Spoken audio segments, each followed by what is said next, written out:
The summer heat was brutal that Tuesday afternoon when David pulled his old pickup truck into the Sunset gas station. He'd been driving for 12 hours straight, moving from California to Georgia to see his mother who was fighting cancer. The truck's gas gauge was nearly empty, and David needed a break from the endless highway. David stepped out and stretched his tired muscles. At 32, he still carried himself like the soldier he once was. 2 tours in Afghanistan had left their mark, but he was proud of his service. The Bronze Star medal tucked away in his duffel bag reminded him of better days when his uniform meant respect, not suspicion. The gas station was one of those old-fashioned places with faded paint and squeaky doors. David walked inside to prepay for gas and grab a cold drink. The elderly clerk behind the counter smiled and nodded as David handed over $40. "Long trip?" the clerk asked, noticing David's tired eyes. "Yeah, heading home to see family," David replied, his voice carrying the weight of worry about his mother's condition. As David filled up his truck, he noticed a police car pulling into the lot. The black and white cruiser parked near the store entrance, and a tall officer got out. The man's name tag read Officer Reynolds, and his cold blue eyes immediately locked onto David. Reynolds walked over with the kind of swagger that screamed, "Trouble. What are you doing here?" he demanded, his hand resting on his belt near his weapon. David looked up from the gas pump, confused. "Just getting gas, officer. Is there a problem?" "Someone called about a suspicious person hanging around," Reynolds said, his voice getting louder. "You been here long?" "About 5 minutes," David answered calmly. "I'm just passing through on my way to Georgia." But Reynolds wasn't listening. His eyes were filled with anger that had nothing to do with any real crime. "Let me see some ID," he barked. David slowly reached for his wallet, making sure to move carefully. He'd learned from military training and hard experience that sudden movements around nervous cops could end badly. He handed over his driver's license and military ID card. Reynolds barely glanced at the documents. "What's this supposed to prove?" he sneered, looking at the military ID like it was garbage. "I'm a veteran, sir.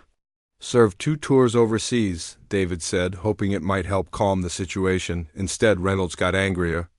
"I don't care if you served on Mars, you don't belong in this neighborhood."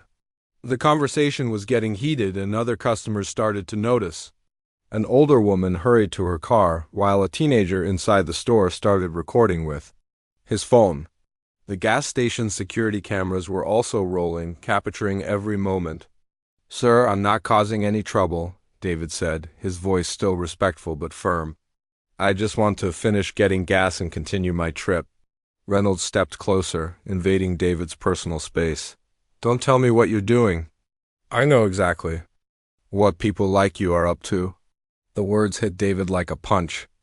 People like me could only mean one thing, and it had nothing to do with being a stranger in town. It had everything to do with the color of his skin. "Officer, I think there's been a misunderstanding." David tried one more time, his military training keeping him calm despite the growing fear in his chest. "The only misunderstanding is you thinking you can mouth off to me," Reynolds snarled. He grabbed his radio and called for backup, claiming he had a hostile subject refusing to comply. David's heart started racing. He knew how these situations could spiral out of control. He'd seen it on the news too many times, but he also knew that running would make things worse. "I'm going to need you to put your hands on the vehicle," Reynolds ordered. "For what?" David asked. "I haven't done anything wrong." "Now you're resisting," Reynolds said, his voice carrying a dangerous edge. "That's when everything went wrong." Reynolds reached for his weapon, and David's combat instincts kicked in. He dove behind his truck just as 3 gunshots rang out across the parking lot. The bullets shattered his rear window and dented the metal near where his head had been seconds earlier. People screamed and ran for cover. The teenager with the phone kept recording from inside the store, his hands shaking but his camera steady. The elderly clerk hit the floor behind the counter. David stayed low behind his truck, his heart pounding. He was unarmed and outgunned, but his military training had saved his life. He called out, "Don't shoot, I'm not armed." Reynolds was shouting into his radio now, claiming David had threatened him and that shots were fired in self-defense. But the security cameras and the Teenager's phone had captured the truth, an unprovoked attack on an innocent man. Within minutes, more police cars arrived.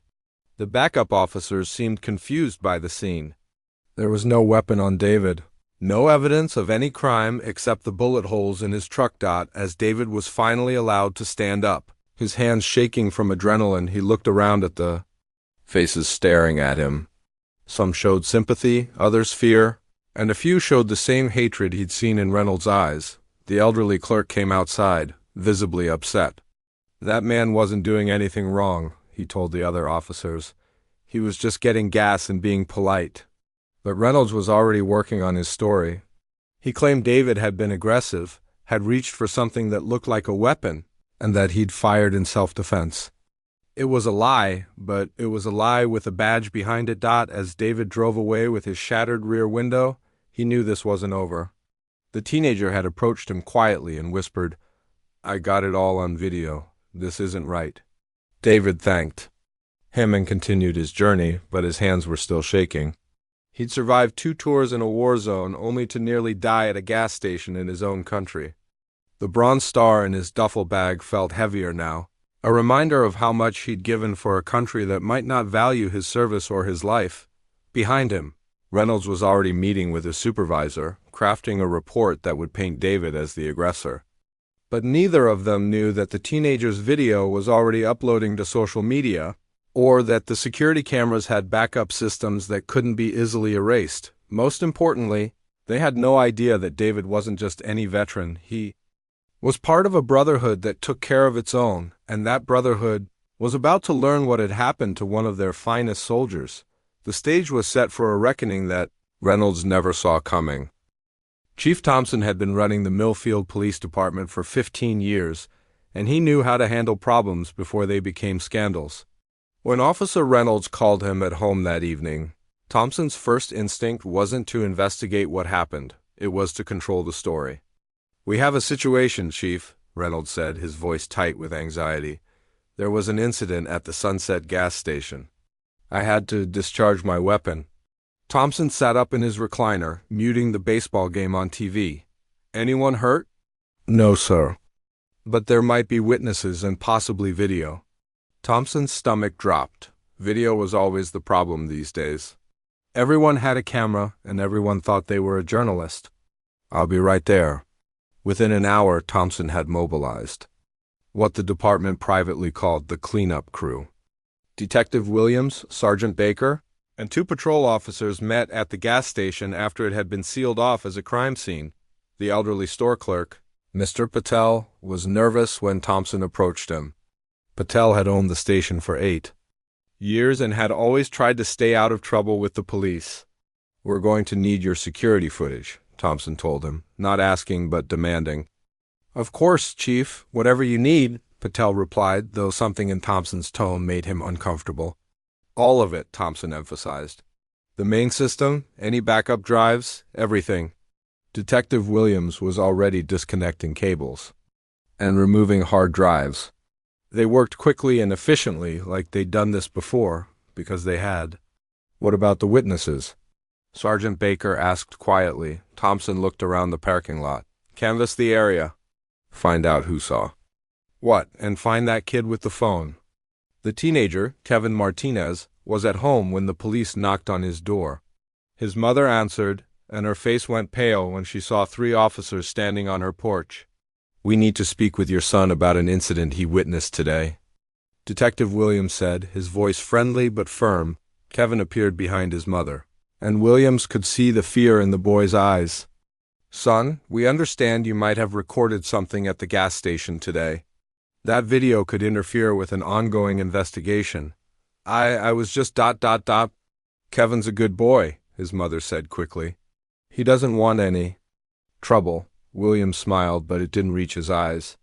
"Of course not. But that video shows only part of what happened. It doesn't show the full context. If it gets out there, people might get the wrong idea, and someone could get hurt." The message was clear without being spoken directly. Kevin and his mother understood that cooperating meant safety, while not cooperating could bring problems they couldn't handle. "I'll delete it," Kevin said quietly. "That's smart," Williams replied. But phones have backups, cloud storage, all sorts of places things can hide. We'll need to check your phone to make sure it's really gone.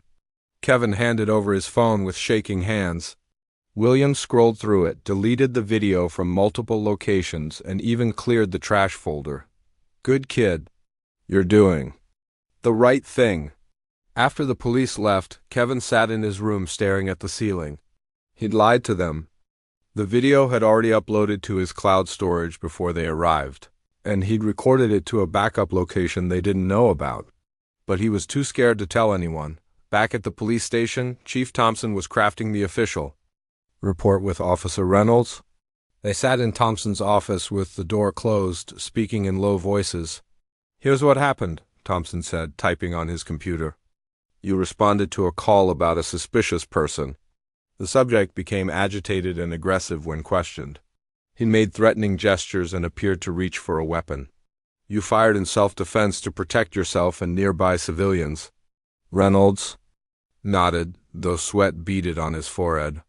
What about the witnesses who said he wasn't doing anything wrong? Witnesses can be confused in high-stress situations, Thompson replied smoothly. They see what they want to see. Our job is to determine what really happened based on the facts and the officer's professional training and experience.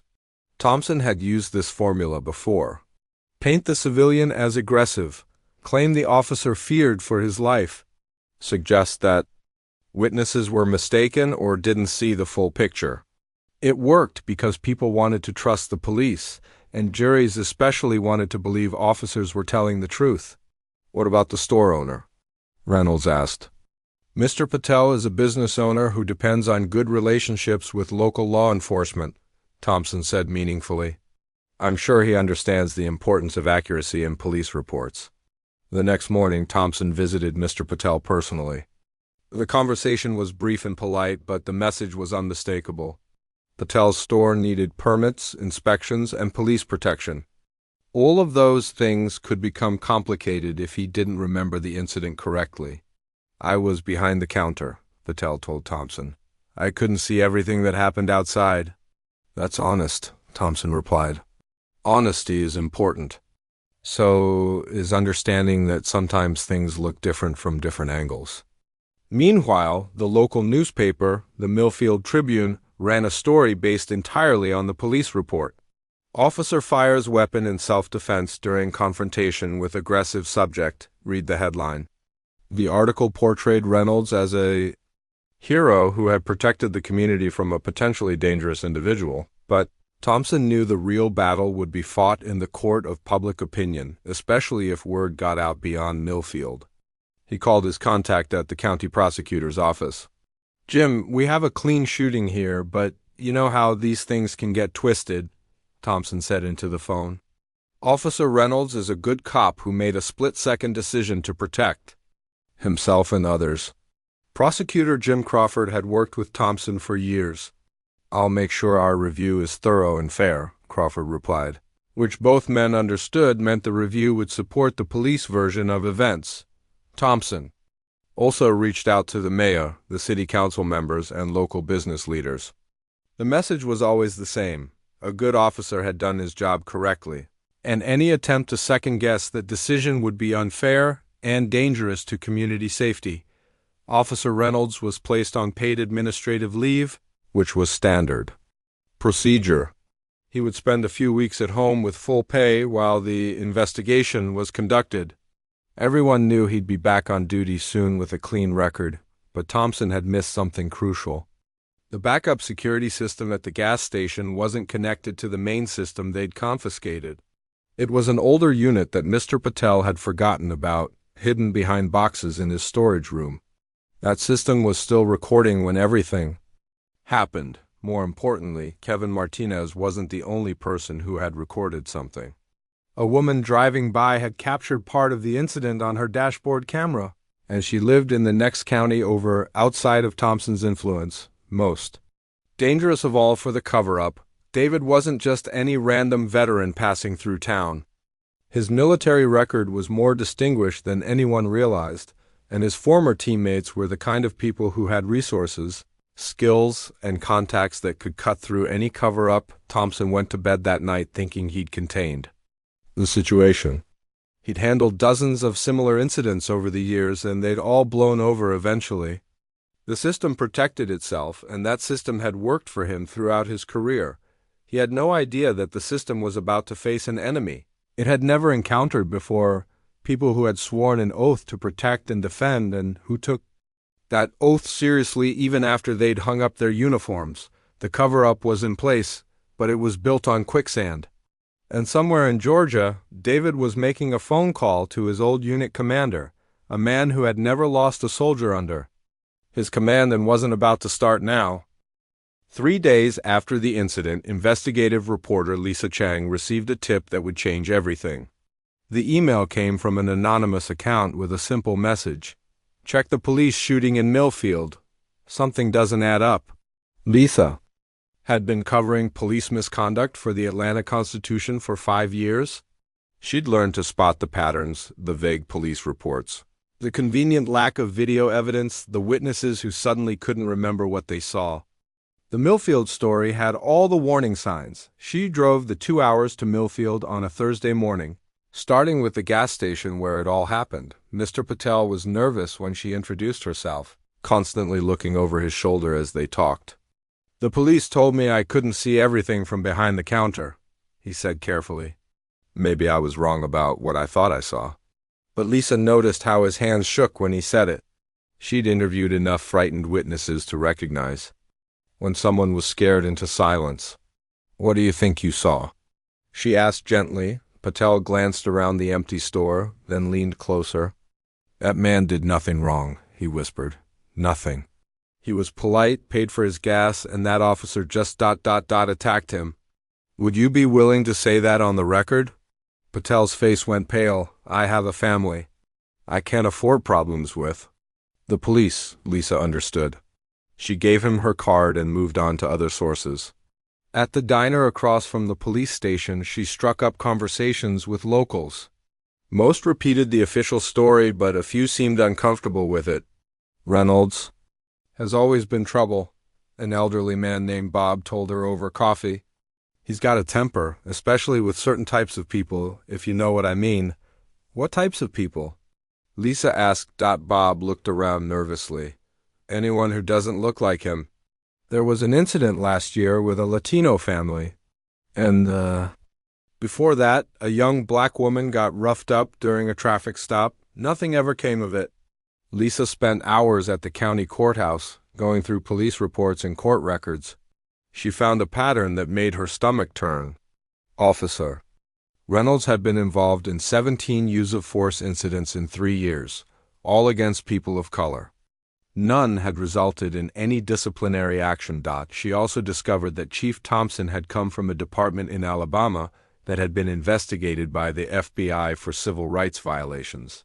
He'd left just before the federal probe concluded, but the real breakthrough came when her phone rang that evening. The caller's voice was shaky but determined. "Are you the reporter asking about what happened at the gas station?" It was Kevin Martinez. "Yes, I am." "Do you have information about it?" "I have video, the real video. They made me delete it from my phone, but I had already backed it up." Lisa's heart raced. "Can you meet me somewhere safe?" They met at a 24-hour diner in the next county. Kevin's mother came with him, and both looked terrified but resolved. "We can't live with this lie," his mother said. "That man could have been killed for nothing." The video was devastating. It showed everything clearly: David being polite and cooperative, Reynolds escalating without reason, and then the unprovoked shooting. There was no way to interpret it as self-defense. "Kevin, this is incredibly brave," Lisa said. "But you understand that once this comes out, there will be pressure on you and your family?" "I understand," Kevin replied. "But if I don't speak up, it could happen to someone else." Lisa's next stop was David himself. She tracked him down at his mother's house in Georgia, where he was caring for her during her cancer treatment. David was reluctant to talk at first.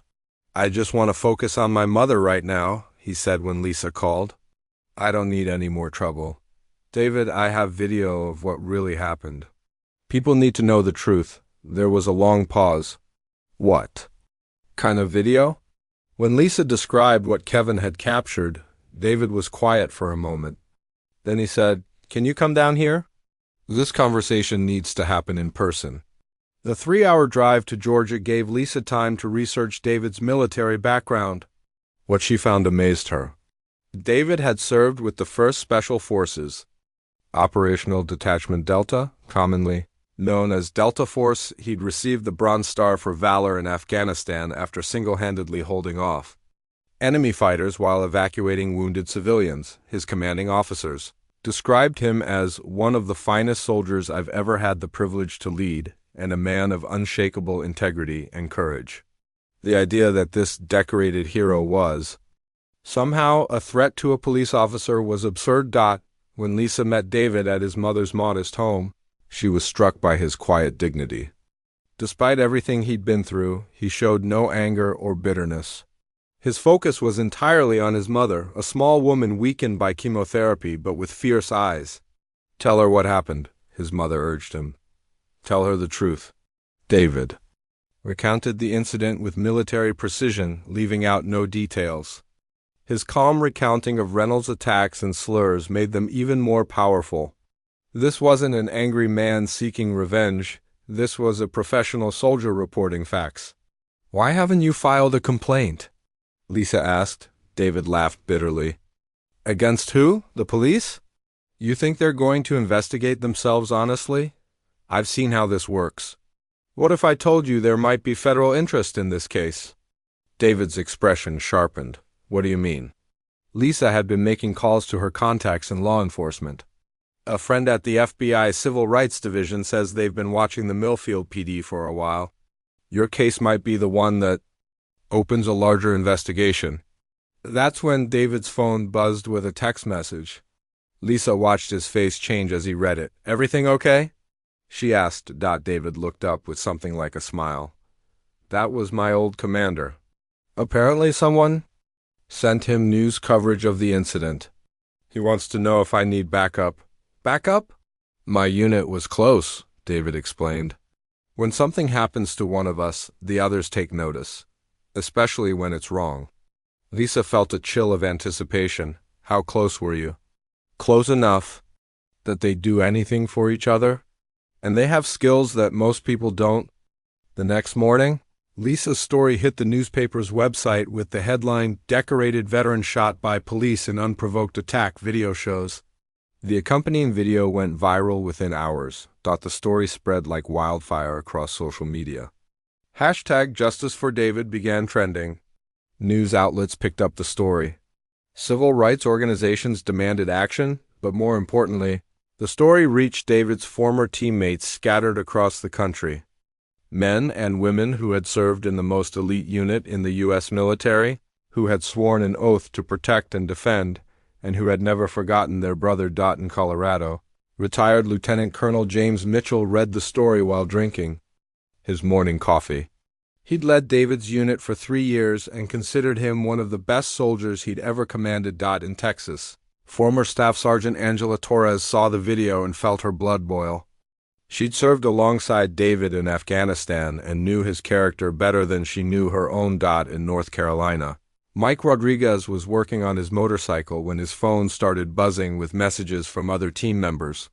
Mike had been the unit's demolitions expert, and he still had connections throughout the military and intelligence communities. One by one, they started making phone calls to each other, to contacts in law enforcement, to people who owed them favors from their years of service. Chief Thompson woke up to find his quiet cover-up had exploded into a national story.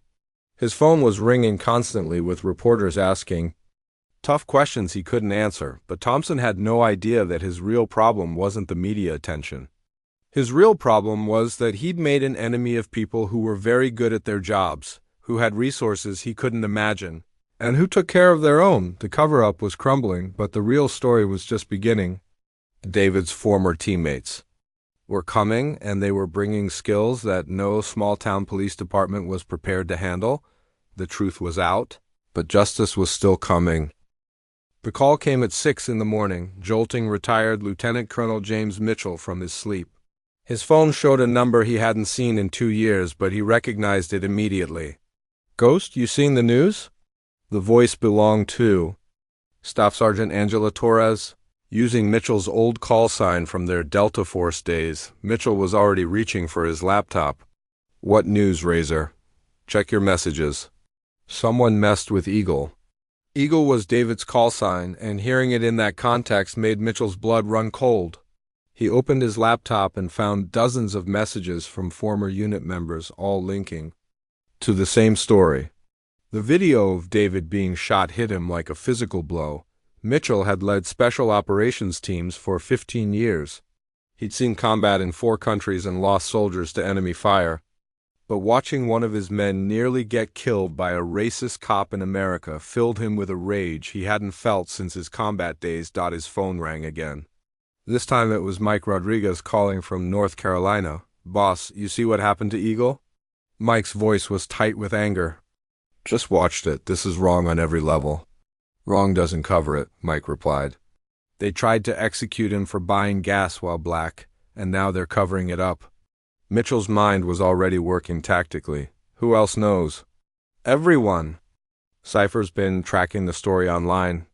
The whole team is talking. Cypher was the call sign for Lisa Rodriguez, not the reporter, but their former intelligence specialist. She'd left the Army 3 years ago and now worked in cybersecurity, but she still kept in touch with the team. Conference call in 1 hour, Mitchell decided. I want everyone who can make it. An hour later, 8 former Delta Force operators were on a secure conference line. They were scattered across the country but united in purpose. Mitchell listened as each one checked in. "Razor here in Texas. Just finished watching that video for the 10th time. Still makes me sick. Boom here in North Carolina. I've been making some calls. This Reynolds character has a history. Cypher here in Virginia. I've been digging into the digital footprint. The cover-up started immediately. Sledge here in California. Say the word ghost and I'm on a plane." Mitchell felt a familiar sensation, the calm focus that came when his team was assembled and ready for action. These weren't just former colleagues. They were family. And family protected each other. "Listen up," Mitchell said, his command voice returning naturally. "Eagle is one of ours. What happened to him is unacceptable, but we need to be smart about this." "Smart how?" asked Torres. "Because right now I'm thinking about driving to Georgia and having a conversation with this Reynolds guy." "I know the feeling," Mitchell replied, "but we're not vigilantes. We're soldiers, and soldiers have discipline. We do this right, or we don't do it at all." Over the next hour, they shared intelligence. Rodriguez had already learned that Officer Reynolds was connected to a local group with white supremacist ties. Cypher had traced the digital cover-up and found evidence of coordination between the police department and city officials. Torres had contacts in federal law enforcement who confirmed that the FBI was interested in the case, but needed more evidence to move forward. And Sledge, whose real name was Frank Williams, had discovered through his private security business that this wasn't the first questionable shooting in Millfield. "What's Eagle's status?" Mitchell asked. "He's in Georgia taking care of his mother," Torres reported. "I reached out through back channels. He's staying focused on family, but he's hurting. You know how he is. He blames himself." Mitchell did know. David had always been the type to internalize responsibility, to wonder if he could have done something different. It was what made him a great soldier, but it also meant he'd be carrying guilt that wasn't his to carry. "We need to see him," Mitchell decided, "but first we need a plan," Rodriguez spoke up. "I've got an idea. What if we treat this like a special ops mission? Gather intelligence, identify targets, plan operations." "What kind of operations?" Cypher asked. "Legal ones," Mitchell emphasized. "We're not going to break the law. But we have skills these small-town corrupt cops have never dealt with. Surveillance, intelligence gathering, psychological operations." Torres laughed grimly. "Psychological operations, I like that. Let's see how Reynolds handles being watched by professionals." "Hold on," Sledge interjected. "Are we really talking about running ops against American police officers?" The line went quiet. It was the question they all needed to ask. Mitchell chose his words carefully. We swore an oath to support and defend the Constitution against all enemies, foreign and domestic. That oath doesn't expire when we take off the uniform. Domestic enemies, Rodriguez repeated thoughtfully. A corrupt cop who shoots an unarmed veteran and then covers it up? That's an enemy of everything we fought for, Torres added. Cypher's voice was cool and analytical. From a practical standpoint, we have advantages they don't expect. Military training, federal contacts, and resources they can't match. Plus, Boom added, we know how to operate under pressure and coordinate complex plans. These guys are used to bullying civilians who can't fight back. Mitchell made the decision. All right. Here's what we're going to do. Small teams, specific missions. Torres, you and I will drive to Georgia to check on Eagle and get his blessing for this. Rodriguez and Cypher, you work the intelligence angle? Boom and Sledge, you start reconnaissance on the targets. What about the rest of the team? Sledge asked. Reserve force. We might need them later. They spent another hour planning specifics. Torres would take leave from her job as a security consultant. Rodriguez would use his connections in military intelligence. Cypher would focus on digital intelligence and tracking financial corruption. Mitchell and Boom would handle surveillance and psychological pressure. All of it would be legal, but it would be thorough and professional in a way that Reynolds and his corrupt colleagues had never experienced. One more thing, Mitchell said as the call was ending. We do this by the book. No violence, no illegal activity, no giving them ammunition to use against us. We're better than they are, and we prove it by being professional. Roger that, Ghost, came the responses from around the country. After the call ended, Mitchell sat in his study looking at photos from his Delta Force days. David was in several of them, young, serious, dedicated, a soldier who had risked his life for his country and his teammates. Countless times, Mitchell's wife found him there an hour later. James, you look like you're planning a mission? He looked up at her. I am, remember David Thompson from my old unit? She nodded. She'd met David at unit gatherings and knew how much Mitchell respected him. Someone tried to kill him for being black, and now they're covering it up. His wife's expression hardened. She'd been a military spouse for 20 years and understood both duty and justice. What do you need me to do? Hold down the fort while I'm gone. This might take a few weeks. Be careful, she said, kissing his forehead. But also make them... Sorry, they messed with your soldier? 2 days later, Mitchell and Torres were driving through Georgia toward David's mother's house. In the back seat were surveillance equipment, communications gear, and detailed files on every person involved in the cover-up. They weren't just former soldiers visiting a friend. They were an elite military unit deploying on a mission to protect one of their own and ensure justice was served. Officer Reynolds and Chief Thompson had no idea what was coming for them. They'd picked a fight with the wrong veteran, and his family was about to show them exactly what that meant. The team was assembled. The mission was clear, and failure wasn't an option. Just like old times, except this time the battlefield was a corrupt small town in America, and the enemy wore badges instead of uniforms. Justice was coming, delivered by professionals who knew how to get the job done. David's mother, Helen, made the best sweet tea in Georgia, and she insisted on serving it to Mitchell and Torres even though she could barely lift the pitcher.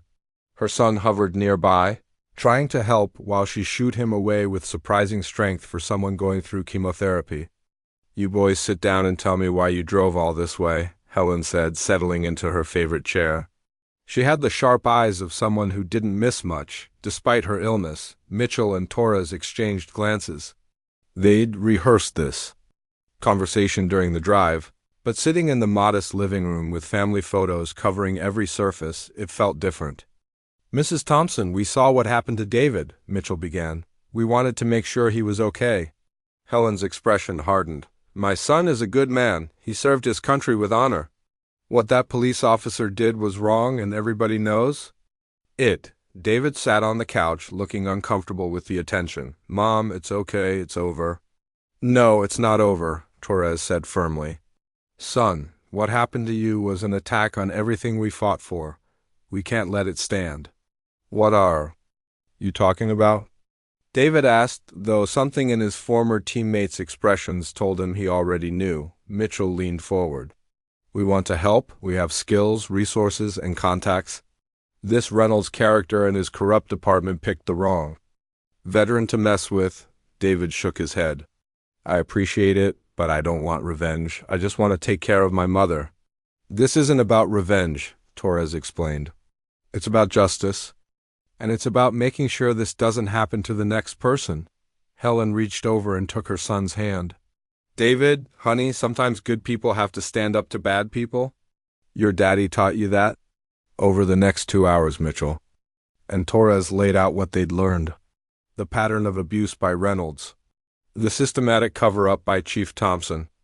The connections to white supremacist groups. The federal interest in the case. "We're not talking about vigilante justice," Mitchell emphasized. "We're talking about professional intelligence gathering and legal pressure applied by people who know what they're doing." David was quiet for a long time. Finally, he looked up at his former commander. "What exactly are you proposing? Surveillance on the key players? Financial investigation into the corruption? Psychological pressure to make them crack? All legal, all professional, all designed to support the federal investigation. And if they fight back?" Torres smiled grimly. "They're small-town cops who are used to intimidating civilians. We're special operations veterans who face down terrorists and enemy soldiers. I like our chances." That evening, while David helped his mother to bed, Mitchell and Torres sat on the front porch planning their next moves. The Georgia night was humid and filled with the sound of crickets. "He's going to say yes," Torres predicted. "I think so too," Mitchell replied. "But we start whether he agrees or not. No one attacks Eagle and walks away clean." Their secure phones buzzed simultaneously with an encrypted message from Cipher. "Digital intelligence package ready for review. Target vulnerabilities identified." The next morning, David found them in the kitchen, making breakfast and talking in the low, focused tones he remembered from mission briefings. His mother was still sleeping, and the house felt different with his old teammates there, like a forward operating base instead of a sick room. "All right," David said, pouring himself coffee. "I'm in. But we do this smart, and we do it right." Mitchell smiled for the first time since arriving. "Welcome back to the team, Eagle." 2 hours later, they were on a secure video call with the rest of the unit. Cipher had worked through the night and had prepared a comprehensive intelligence briefing. "Reynolds is dirty, but he's not the main target," she reported from her home office in Virginia. "Chief Thompson is the key. He's been running corruption schemes for years." The evidence she'd gathered was damning. Financial records showed Thompson had been skimming money from drug seizures and evidence room items. Bank records revealed unexplained deposits. Social media analysis showed connections between Reynolds and known hate groups. "More importantly," Cipher continued, "Thompson has enemies within his own department. 3 officers have filed complaints with internal affairs that were buried. One of them, Detective Williams, seems genuinely disgusted with the corruption." Rodriguez chimed in from North Carolina. "I've got contacts in military intelligence who can help with financial tracking. These guys aren't used to dealing with people who understand money laundering investigations." Boom was already in position in Millfield, having arrived the night before and checked into a motel under a false name. "The town's smaller than I expected. Maybe 8,000 people. The police department has 12 officers. And from what I can see, they're split into factions." "Factions?" Mitchell asked. "Thompson's inner circle, Reynolds, Sergeant Baker, and Detective Martin, they're the dirty ones. Then there's a group of younger officers who seem clean but scared. And a few older guys who are just counting days until retirement." Sledge reported from his position outside town. "I've identified Reynolds' home, Thompson's house, and the main gathering spots. Reynolds lives alone in a double-wide trailer on the outskirts. Thompson has a nice house that's way too expensive for a small-town police chief's salary."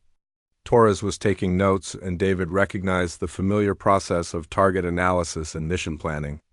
What about their routines? She asked. Reynolds hits the same bar every night after work. Thompson plays golf every Saturday morning at the country club. Both of them are creatures of habit, which makes them predictable. Mitchell synthesized the information. Okay, here's the plan. Phase 1 is psychological pressure. We make them aware they're being watched, but we stay invisible. Phase 2 is intelligence gathering. We document everything. Phase 3 is exposure. We feed evidence to the federal investigation and the media. What about local allies? David asked. Cypher's voice was confident. Detective Williams is our best bet. I've been monitoring his digital communications, and he's been trying to build a case against Thompson for months. He just doesn't have the resources. And the reporter who broke the story, Torres added. Lisa Chow, she's good, and she has the contacts to get information to the right people. Over the next 6 hours, they plan the operation with the same precision they'd once used for combat missions. Communication protocols, emergency procedures, rules of engagement, and extraction plans. David's mother woke up that afternoon to find her living room had been turned into a tactical operations center. Maps, photos, and documents covered her coffee table. Her son and his friends were huddled around laptops, speaking in military shorthand. You boys planning to invade somebody? She asked with a slight smile. Mitchell looked up. No, ma'am. We're planning to rescue somebody? Your son's reputation, and maybe this whole town's soul. Helen nodded approvingly. Good. That police chief has been a bully for too long. Maybe it's time someone stood up to him who knows how to fight back. That evening, as the team prepared to deploy to their positions, David pulled Mitchell aside. Ghost, I need you to promise me something. No matter what happens, no matter how dirty this gets, we don't become like them. We're better than that, Mitchell clasped his shoulder. We'll be the professionals we've always been. But Eagle, these people tried to kill you and then cover it up. They're not going to stop unless someone makes them stop. I know. Just remember who we are. I'll never forget who we are, Mitchell replied. We're the people who protect those who can't protect themselves. Right now, that includes you, your mother, and every other person of color in this town who has to live in fear of corrupt cops. As the sun set over Georgia, the team dispersed to their positions. In 24 hours, Officer Reynolds and Chief Thompson would realize their quiet little corruption scheme had attracted the attention of people they were never supposed to meet. The intelligence gathering phase was about to begin. And once it started, there would be no going back. The most elite soldiers in the American military were about to teach a small-town police department what real professionals looked like. Justice wasn't just coming anymore. It had arrived, and it wore the faces of people who had sworn an oath to protect and defend, an oath that didn't end when they took off their uniforms. Officer Reynolds was having a bad week, and it was about to get much worse. Ever since the video of the gas station incident went viral, he'd been getting angry calls from people around the country.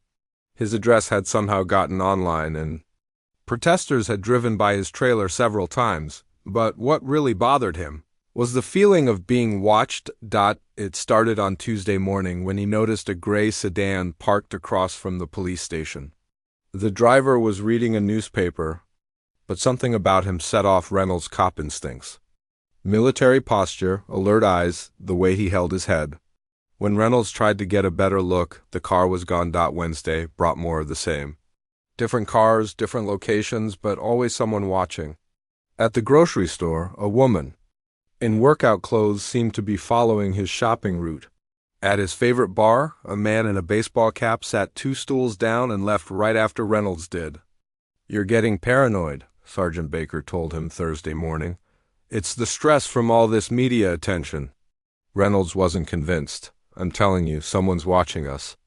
Professional surveillance? Chief Thompson overheard from his office. Professional surveillance? Like who? I don't know. FBI maybe? Or bounty hunters hired by that veteran's family? Thompson came out of his office looking worried. He'd been getting pressure from the mayor, the city council, and now the state attorney general's office. The last thing he needed was federal attention. Keep your eyes open. Thompson told both men. "And keep your mouths shut. This will blow over if we stick to our story." But boom was just getting started. That afternoon, Reynolds found a business card tucked under his windshield wiper. It was plain white with just a phone number and the words, "We know what you did." When he called the number, it went to a voicemail with a computerized voice. "Your actions have consequences. Justice is coming." Reynolds drove straight to Thompson's house, his hands shaking as he showed the chief the card. "This is harassment," Thompson said, but his voice betrayed his own nervousness. "We should report it. Report it to who?" "We are the police." Meanwhile, Cypher was monitoring their digital communications from her home base in Virginia. She'd gained access to the police department's email system and was watching their growing panic in real time. "Ghost, you need to see this," she reported during the evening briefing. Thompson just sent an email to someone named Patriot 1488. That's a neo-Nazi code. He's asking for backup in dealing with outside agitators. Mitchell felt his jaw tighten. "So they're calling in their extremist friends? Good to know. There's more," Cypher continued. Reynolds searched online for how to tell if you're under FBI surveillance and private military contractors. They're scared. Torres checked in from her position outside Reynolds' trailer. Target just got home. He's checking his windows and doors like he expects an attack. Yesterday he was a tough guy with a badge. Today he's a nervous wreck. The psychological pressure was working exactly as planned. Elite soldiers understood that fear was a weapon, more powerful than bullets. Make the enemy paranoid, uncertain, always looking over their shoulder, and they'd start making mistakes. Detective Williams was making his own moves inside the police department. The clean cop had been documenting Thompson's corruption for months, and now he sensed an opportunity. When he noticed Thompson acting increasingly paranoid, Williams started asking careful questions. "Chief seems stressed lately," Williams mentioned to another officer during a coffee break. "Yeah, this whole shooting thing has him spooked. He's been asking about federal investigations and whether anyone's been asking questions." Williams filed that information away. Someone was pressuring Thompson, and it wasn't coming from official channels. Whoever it was, they were professionals. Friday night brought the next phase of the operation.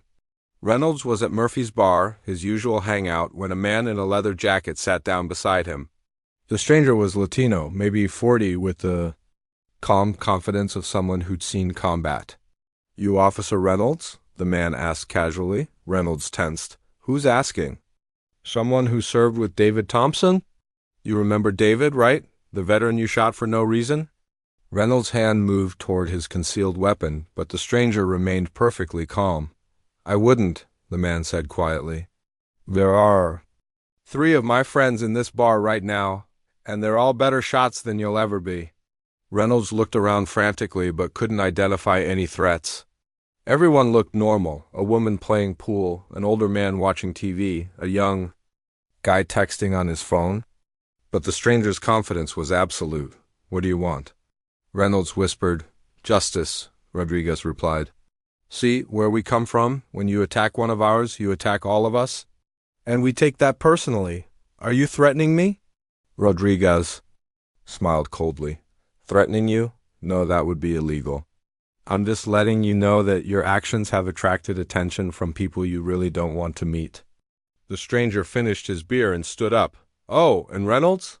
Your secret social media account where you post all that racist garbage, the one you think is anonymous? We know about that too. Amazing what turns up when people who know computers start looking." After the man left, Reynolds sat shaking at the bar. He called Thompson immediately. "Chief, we have a problem. They found me military guys, I think. Special forces, maybe." Thompson's voice was tight with panic. "What did they want?" "They know about everything, my online posts, the cover-up, all of it. Get home and stay there. I'm calling our friends for backup." But Thompson's friends were about to have problems of their own. Sledge had identified the local supremacist group that Reynolds associated with, and they were getting their own visits from concerned citizens. Billy Watson, the group's leader, came home Saturday morning to find his front yard full of small American flags, the kind used to mark veterans' graves. A note attached to his door read, "These represent real patriots. You dishonor their sacrifice." When Watson tried to remove the flags, he found they'd been secured with military-grade stakes that required special tools to extract. The message was clear: professionals had been here. Meanwhile, Lisa Chang was receiving a steady stream of anonymous tips with documented evidence of corruption. Financial records, email communications, and witness statements were appearing in her inbox faster than she could process them. "Someone's feeding me intelligence," she told her editor. "Professional-grade stuff. Whoever's helping has access to information that normal civilians couldn't get." The federal investigation was accelerating too. FBI agent Patricia Cole, who specialized in civil rights violations, was finding that evidence was appearing in her official channels as well. Someone was building an airtight case and hand-delivering it to law enforcement. Agent Cole, her supervisor, said Monday morning, that Millfield case just became a priority. "We're getting intelligence that suggests a wider pattern of corruption and civil rights violations." "What kind of intelligence?" "The kind that comes from people who know what they're doing. Financial crimes, conspiracy, civil rights violations. It's all documented and verified." By Monday evening, Chief Thompson was a wreck. His phone kept ringing with calls from angry city council members. His corrupt officers were falling apart under pressure, and his extremist contacts were reporting their own harassment, most terrifying of all. Detective Williams had requested a meeting with the FBI. Thompson called an emergency meeting with Reynolds and Sergeant Baker. They met at Thompson's house, checking for surveillance devices and speaking in whispers. "This is out of control," Baker said. "Whoever's doing this has resources we can't match." "It's that veteran's friends," Reynolds replied. "Military guys. They're running some kind of operation against us." Thompson paced his living room like a caged animal. "We need to escalate this." "Call in favors, get back up, fight back against who?" Baker asked. "We don't even know who they are." "They're ghosts." From a van parked 3 blocks away, Cypher was recording every word through the listening device Torres had planted in Thompson's house the night before. The corrupt cops were panicking, just as planned. "Phase 1 complete," Mitchell reported. To the team, "They're scared, isolated, and making mistakes. Time for Phase 2? Phase 2 would bring the full weight of federal law enforcement down on the corruption network. But it would also bring the extremist backup that Thompson had called for, which meant the operation was about to become much more dangerous. The Delta Force veterans had succeeded in psychological warfare. Now they had to prove they were ready for whatever came next, because in a small Georgia town, justice was about to collide with hate, and only one side would walk away. The black SUVs rolled into Millfield on a Tuesday morning like storm clouds gathering before a hurricane.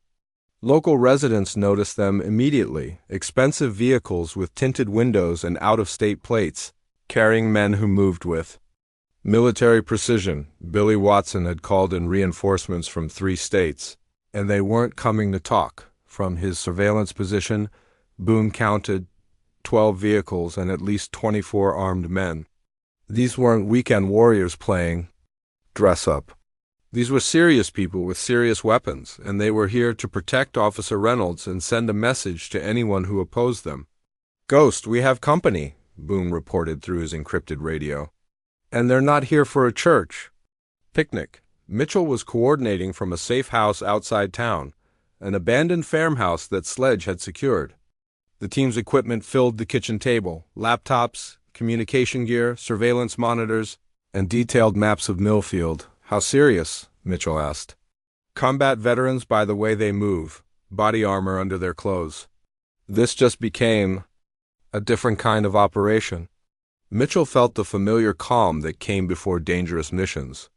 The enemy had revealed themselves, which meant the team could plan accordingly. But it also meant the stakes had just increased dramatically. "All units, new rules of engagement," Mitchell commanded. "These people are armed and dangerous. Maintain distance, avoid contact, and prioritize safety. We're intelligence gatherers, not combatants."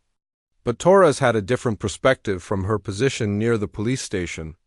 "Ghost, they're not just here for protection. They're setting up what looks like a command post in the parking lot behind the station. This is an occupation. Chief. Thompson was feeling more confident with his backup in place. The extremist group had brought weapons, money, and connections that reached into state government. They'd handled outside agitator problems before. Now we turn this around, Thompson told Reynolds and Baker during their morning briefing. Find these military guys who've been harassing us. Our friends have experience dealing with federal agents and troublemakers. Reynolds looked nervous. Chief, these aren't normal troublemakers. These are special operations veterans. Professional soldiers? So are our friends, Thompson replied. And there are more of them. But Thompson had made a critical error. He'd escalated a psychological operation into an armed confrontation, and he was about to learn the difference between militia wannabes and actual elite soldiers. Detective Williams watched the armed men gathering behind the police station with growing alarm. He'd served in the Army National Guard and recognized the signs of a paramilitary operation. This had gone far beyond police corruption. It was becoming something that could tear the town apart. Williams made a decision that would change everything. He walked into Chief Thompson's office and closed the door. Chief, I need to know what's happening. Who are these armed men, and why are they setting up operations behind our station? Thompson's eyes went cold. That's not your concern, Detective. Just do your job and stay out of the way. My job is to protect this community. Having armed extremists running around isn't protecting anyone. Those men are here to help us deal with a federal investigation and outside agitators. They're patriots. Williams felt his stomach turn. Chief, are you seriously telling me you've brought in militia members to intimidate federal agents and citizens? I'm telling you to mind your own business or find another job. Williams left the office knowing he had no choice left. He called the FBI field office in Atlanta from his personal phone. Agent Cole, this is Detective Williams in Millfield. We spoke about the Reynolds shooting. I need to report an escalating situation that's about to become dangerous. Meanwhile, Cypher had been monitoring all electronic communications in and out of Millfield. What she discovered made her blood run cold. Ghost, we have a major problem. I've intercepted communications between Thompson and someone called Colonel Patterson. They're planning to identify and eliminate what they're calling hostile surveillance teams. Mitchell felt ice in his veins. Eliminate? Direct quote, find them, take them out, and make it look like they were federal agents who overstepped their authority. Ghost. They're planning to kill us and blame it on a federal raid gone wrong. The operation had just become a survival mission. Mitchell immediately activated emergency protocols. All units, code red. We are now in immediate danger. Extraction procedures in effect. Rally point Bravo in 30 minutes. But as the team tried to extract, they discovered the militia had been more thorough than expected. Rodriguez, coming back from a reconnaissance mission, found his escape route blocked by armed men at a roadblock. Ghost, I'm boxed in on highway 92, 3 vehicles, at least 6 armed men. They're checking everyone leaving town. Torres reported similar problems from her position. They've got the main roads covered, professional setup. These aren't amateurs. Mitchell realized they were facing a coordinated operation designed to trap them in Millfield. The extremists had experience with this kind of thing, isolating targets and eliminating them without witnesses, but they'd made one crucial mistake. They were fighting veterans of the most elite unit in the American military, and those veterans had backup they didn't know about. Mitchell activated a number he'd hoped never to use. It connected him directly to General Patricia Hayes at Joint Special Operations Command. General, this is retired Lieutenant Colonel Mitchell. I have a code red situation involving Delta Force veterans under fire from domestic extremists. General Hayes' voice was sharp with attention. Mitchell, explain your situation. Ma'am, we've been conducting a legal investigation into police corruption when armed militia members moved in to eliminate us. They've blocked escape routes and are actively hunting American veterans. Location? Millfield, Georgia. Approximately 24 armed extremists working with corrupt local police. There was a pause. Mitchell, you and your team have 30. Minutes to find secure positions. Federal response is incoming. 25 miles away. Agent Cole was coordinating with the FBI's hostage rescue team when her phone rang with orders from Washington. The situation in Millfield had just become a federal priority. Back in town, the extremists were closing in on Boone's position near the gas station. He'd been trying to reach his vehicle when 3 armed men cornered him in the alley behind the building. "You must be one of those special forces boys we heard about," their leader said, raising his rifle. "Time to learn what happens to people who mess with patriots." Boone looked at the 3 men and smiled coldly. "Patriots? Son, I've fought real patriots. You're just bullies with guns." The leader's finger moved toward his trigger, but he never got the chance to fire. Detective Williams appeared behind them with his service weapon drawn. "Police, drop your weapons." The confrontation froze for a split second. Williams was 1 man against 3, but he was the law, and that still meant something. "Detective, you need to walk away," the leader said. "This doesn't concern you." "Armed men threatening people in my town concerns me plenty. Drop those weapons now." The standoff might have ended in bloodshed, but the sound of helicopters approaching changed everything. Everyone looked up to see federal aircraft circling Millfield. FBI agent Cole's voice boomed over a loudspeaker. "This is the FBI. All armed personnel not affiliated with law enforcement will disperse immediately. This area is now under federal jurisdiction." The extremist leader looked confused and angry. "They can't do this. We have rights." Williams kept his weapon trained on them. "Your rights don't include threatening federal witnesses and intimidating citizens. Now drop those guns before this gets worse."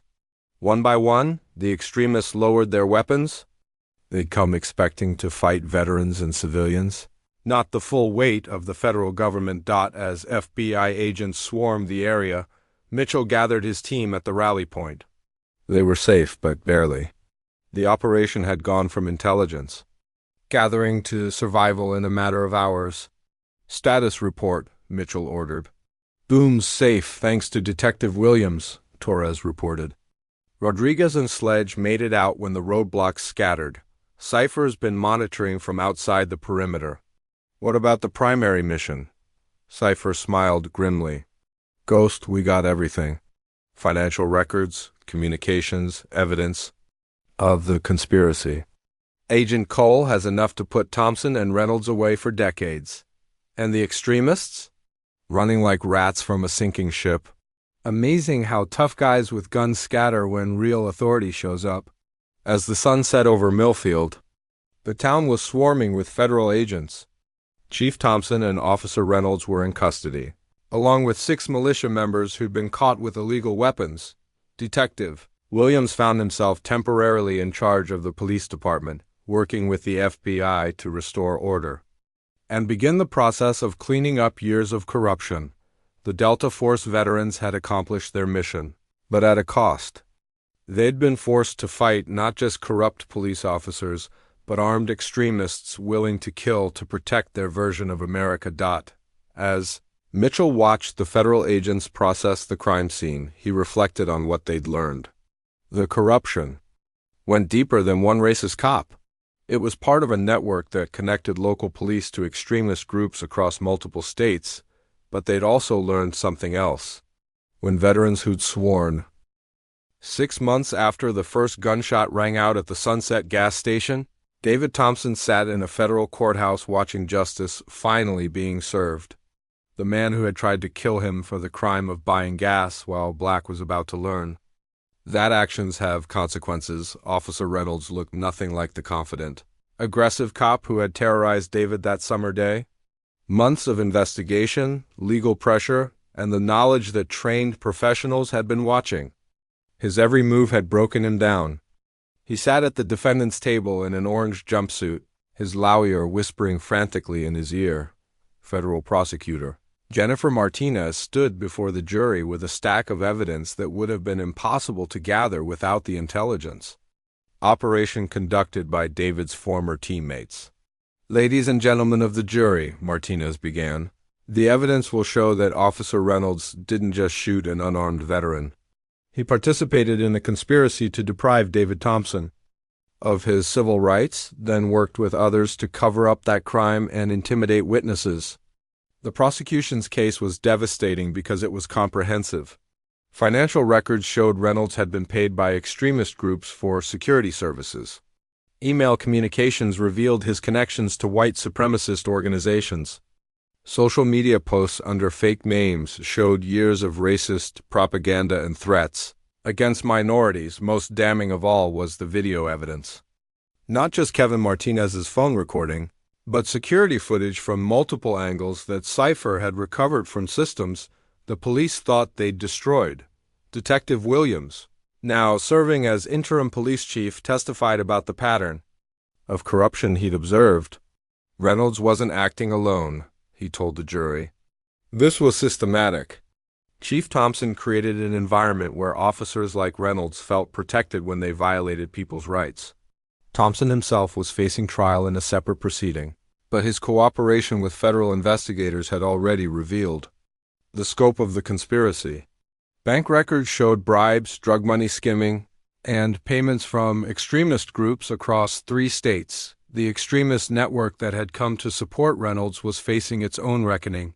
Billy Watson and 5 of his associates were convicted on federal weapons charges and conspiracy counts. Their communications, intercepted by Cypher during the operation, had revealed plans for additional attacks on federal agents and civil rights workers, but the most powerful testimony came from David himself, he walked to the witness stand with. The same quiet dignity he'd shown throughout the ordeal. His Bronze Star was pinned to his chest, a reminder to everyone present of his service to the country that Reynolds had betrayed. Tell us what happened that day at the gas station, Prosecutor Martinez requested. David's voice was calm and clear as he recounted the events. No anger, no bitterness, just the facts delivered with military precision. When he described Reynolds' unprovoked attack, several jury members visibly reacted. Mr. Thompson, the defense attorney said during cross-examination, isn't it true that you felt threatened by Officer Reynolds' questions? David looked directly at Reynolds before answering. Sir, I've been shot at by enemy soldiers in Afghanistan. I know what a real threat looks like. Officer Reynolds wasn't threatened by me. He was threatened by what I represented, a black man who wouldn't be intimidated. The defense attorney tried again. But you admit you were nervous during the encounter? Yes, I was nervous, David replied. I was nervous because I recognized the look in his eyes. It was the same look I'd seen from enemy combatants who wanted to kill Americans. I just never expected to see it from someone wearing an American police uniform. The courtroom was silent except for the sound of someone crying in the gallery. During a recess, David stepped outside where Mitchell and the rest of his former team were waiting. They'd all come to watch justice being served. How you holding up, Eagle? Torres asked. Better than I expected, David replied. Knowing you all had my back made all the difference. Rodriguez clapped him on the shoulder. That's what family does. The jury deliberated for less than 2 hours. When they returned, the foreman's voice was steady and clear. We find the defendant guilty on all counts. Reynolds showed no emotion as the judge sentenced him to 15 years in federal prison for civil rights violations, conspiracy and weapons charges. With his criminal record and connections to extremist groups, he would serve every day of that sentence. Chief Thompson received 12 years after his cooperation deal. Sergeant Baker got 8 years. The extremist network members received sentences ranging from 5 to 20 years, depending on their level of involvement. But the real victory wasn't in the courtroom. It was in what happened to Millfield. Afterward, Detective Williams was officially appointed as police chief and immediately began reforms. He fired 3 corrupt officers, implemented new training programs, and established a civilian oversight board. The department's culture began changing from one of intimidation to one of actual community service.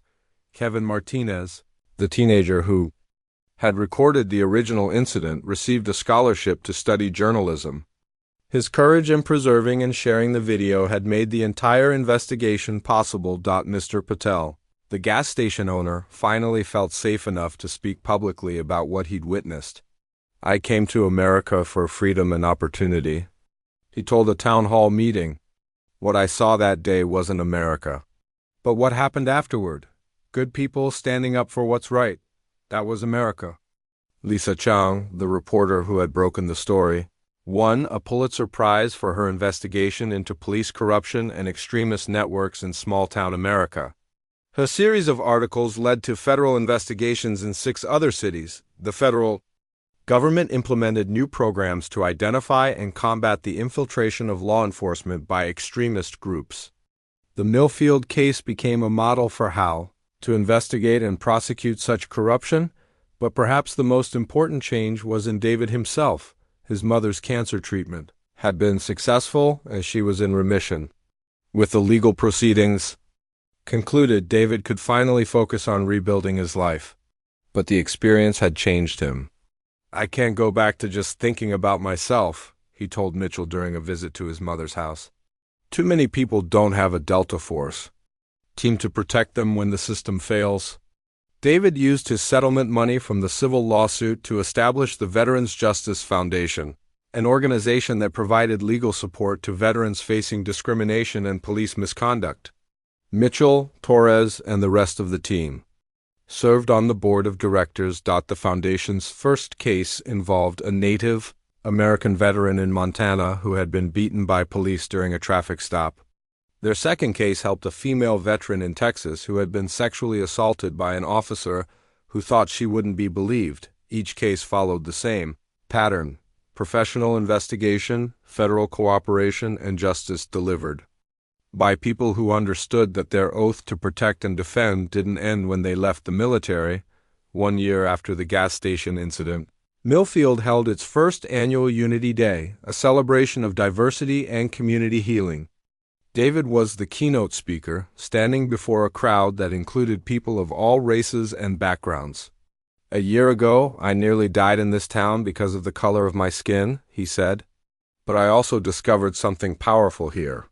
When good people stand up to evil, when communities come together for justice, and when those who swore to protect actually do their jobs, America still works." In the audience, Detective Chief Williams nodded approvingly. Mr. Patel smiled from behind his wife and children. Kevin Martinez recorded the speech for the school newspaper. And in the back, wearing civilian clothes but standing with military bearing, Mitchell and his team watched their brother address a community that had been transformed by their collective courage. Officer Reynolds was serving his sentence in federal prison, where his fellow inmates had little sympathy for a corrupt cop who had tried to murder a veteran. He would have many years to reflect on the choices that had destroyed his life and the lives of others. Chief Thompson was learning similar lessons in his own cell, where the respect and authority he'd once commanded had been replaced by the reality of what happened to corrupt officials in the federal prison system, but their fates were less important than what their prosecution had accomplished. A message had been sent to corrupt cops and extremist groups across the country: attack a veteran, cover up your crimes, and intimidate witnesses, and you'll discover that some people are prepared to fight back with skills you never imagined. The gas station where it all began still stood on Highway 92, but it looked different now. Mr. Patel had renovated it and hung a sign that read, "All are welcome here," in English, Spanish, and Arabic. Travelers stopping for gas often noticed the small memorial next to the building, a plaque honoring veterans, and a reminder that freedom requires vigilance from all citizens. David sometimes stopped there when visiting his mother. He would stand where Reynolds had tried to kill him and remember not the fear of that moment, but the love and loyalty of the friends who had refused to let injustice stand. Justice had been served in Millfield, but more importantly, hope had been restored. In a time when many people wondered if America still lived up